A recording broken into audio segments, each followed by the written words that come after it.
This is an assignment on use of ICT in education for online and blended learning.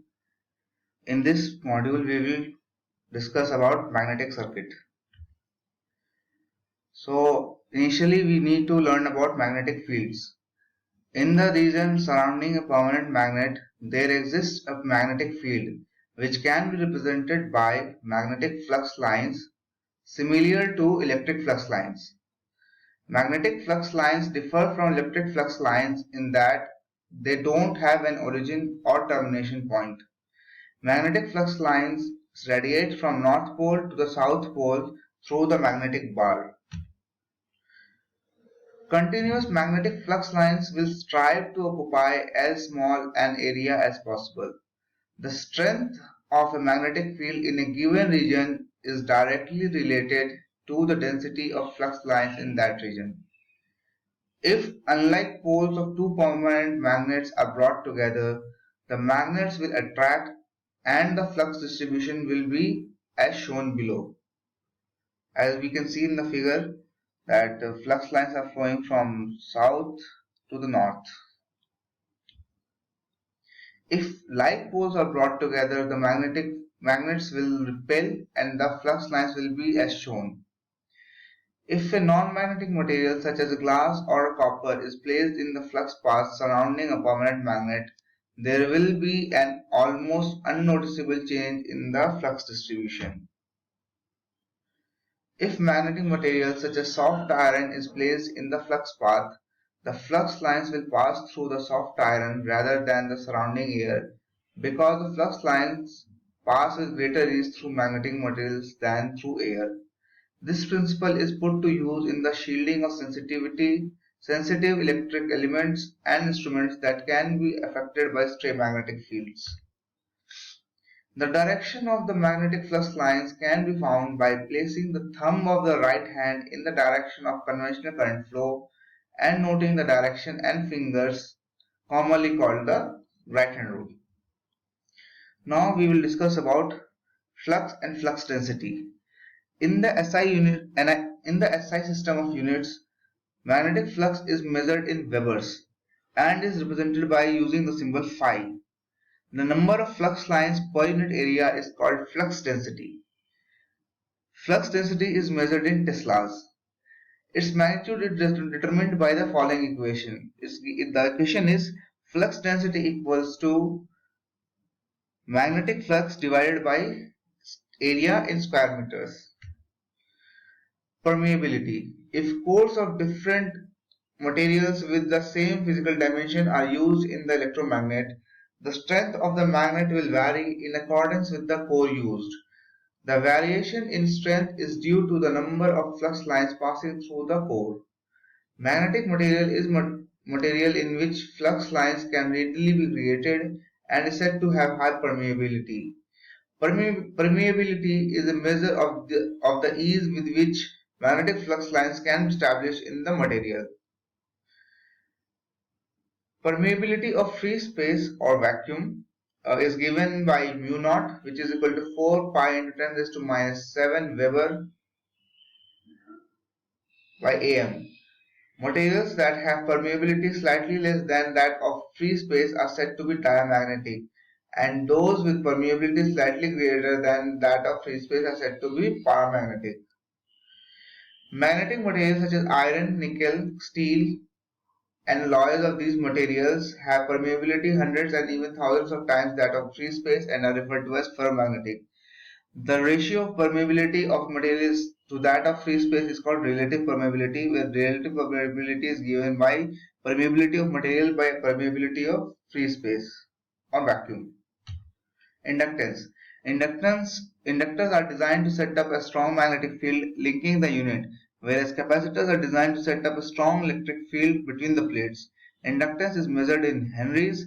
1 henry is the inductance level that will establish a voltage of 1 volt across a coil due to a change in current of 1 ampere second through the coil.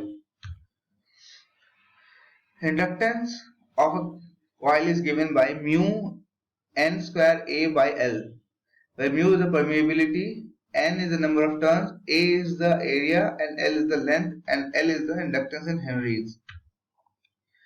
Iron, cobalt, and nickel, and various other alloys and compounds made using these three basic elements. A few definitions related to electromagnetic field. Magnetic flux crossing a surface in area A in meter square. Magnetic flux density given by phi by A, and magnetic flux intensity given by B by mu. Ampere's law. The line integral of the magnetic field intensity around a closed path is equal to the sum of the current flowing through the area enclosed by the path, or closed line integral of H dot dl is equal to summation of I.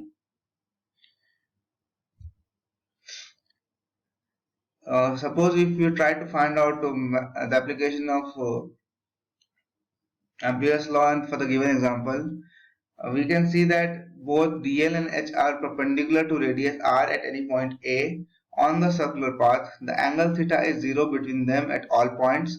Also, since all the points on the circular path are equidistant from the current carrying conductor, magnetic field intensity is constant at all points on the circle. So closed line integral h dot dl simply becomes mod of magnetic field intensity multiplied by 2 pi r is equal to I, or magnetic field intensity is equal to I by 2 pi r.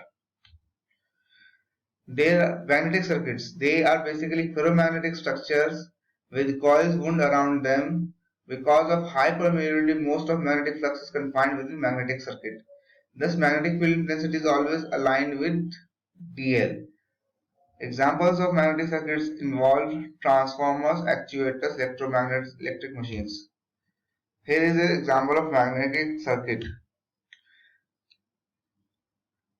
F is equal to Ni is the magnetomotive force of turns current passing through it. F is equal to Ni, which is equal to magnetic field intensity into L, which simply gives magnetic flux as Ni by R, which is where R is the reluctance of magnetic path. Analogy: magnetic and electric circuits are analogous to each other. MMF in magnetic circuit is analogous to EMF in electric circuit. Flux is analogous to current, reluctance is analogous to resistance, and permeance is analogous to conductance. Magnetizing curve. Magnetization curve gives the relationship between magnetic flux and magnetic flux density. So there are two types of curve, one which is linear and which is non-linear. One can linearize magnetic circuits by including air gaps. However, that would cause a large increase in ampere turn requirements. Here we have tried to find out the magnetomotive force for the given circuit. Fringing. With large air gaps, flux tends to leak outside the air gap. This is called fringing, which increases the effective flux area. One way to approximate this is Wn is equal to Agn is equal to Wn into Dn. Magnetization curve for different types of elements. Inductance. Inductance is defined as flux linkage per unit of current in a magnetic circuit, where L is equal to N square by R. Thus, inductance depends on the geometry of construction. Faraday's law of electromagnetic induction. The EMF induced in a magnetic circuit is equal to the rate of change of flux linked with the circuit. E is equal to d lambda by dt, or E is equal to L di by dt. Lenge's law. The polarity of the induced voltage is given by Lenge's law. The polarity of the induced voltage will be such that to oppose the very cause which induces it. Thus, sometimes we write E is equal to minus L di by dt. What will nonlinearity in magnetic circuits lead to? It would cause distortion of current waveforms in Faraday's and Lenge's law. The induced voltage always has to balance out the applied voltage and thus happens to be sinusoidal. Energy stored by inductor. The ideal inductor, like the ideal capacitor, does not dissipate the electrical energy supplied to it. It stores the energy in the form of magnetic field, which is given by half Li square joules. There are two types of iron losses, hysteresis loss and eddy current loss. Total iron loss is the sum of these two losses. Hysteresis loss. Hysteresis loss is because of BH hysteresis loop where Br gives retentive flux density and H is the coercive field intensity. Hysteresis loss. The lagging phenomena of B behind H is called hysteresis. The tip of hysteresis loops can be joined to obtain the magnetization characteristic. In each of the current cycle, the energy lost in the core is proportional to the area BH loop.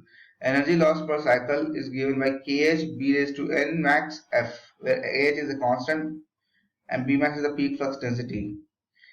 Because eddy current losses, because of time variation of flux flowing through magnetic material, current is induced in the magnetic material following Faraday's law. This current is called eddy current. The direction of the current is determined by the Lenz's law. This current can reduce by laminated iron structure with insulation between the laminations. Eddy current losses is given by Ke B max square F, where Ke is the constant and B max is the peak flux density. Magnetically coupled circuit, Faraday's law, the physical or experimental law governing the principle of magnetic induction. The electromagnetic force induced in a circuit is directly proportional to the time rate of change of magnetic flux through the circuit. The EMF can either be produced by changing magnetic field or by changing the area, by changing the flux inducing EMF, or by changing the area by moving the wire, which will cause motional EMF. Self-inductance. According to Faraday's law, the voltage induced in a coil proportional to the number of turns and the time rate of change of magnetic flux gives us V is equal to L di by dt. L, the inductance of conductor, commonly called self-inductance, because it is induced a voltage in a coil by a time varying current in the same coil. If two coils are there, then change in current on one coil will cause the generation of EMF in the other coil, which will lead to us mutual inductance, as we can observe from the figure. Dot convention. The induced voltage may be positive or negative. The choice of polarity is made by examining the way in which both coils are physically wound and applying Lenz's law in conjunction with right-hand rule. The procedure is inconvenient in circuit analysis since it is difficult to show the construction details of the coil in magnetic schematics. Hence, use the dot convention. If a current enters the dotted terminal of one coil, the reference polarity of the mutual voltage in the second coil is positive at the dotted terminal of the second coil. Dot convention, explanation of dot convention. Series aiding connection and series opposing connection. In the first figure, we can see that current is entering in both the coils in the same direction, so it will cause series aiding connection, where the net inductance will be equal to L1 plus L2 plus 2M, where L1 is the inductance of coil 1, L2 is the inductance of coil 2, and M is the mutual inductance between them. On the other hand, if we see the second figure, we can see that current is entering in different directions as far as dot is concerned. So here the mutual inductance will oppose the EMF. So which will give us the net inductance of the coil will be equal L1 plus L2 minus 2M. Thank you.